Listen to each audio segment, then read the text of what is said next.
Hi, this is Daddy Owen in Spain, and I'm here in Cambrils, Tarragona. Well, it's still part of Tarragona, but in Cambrils. My family is also here with me. So, as you can see, I'm crossing a small street here.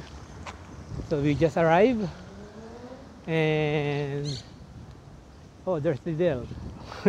I'm scouting first before all of us go here to save effort. So enjoy the view.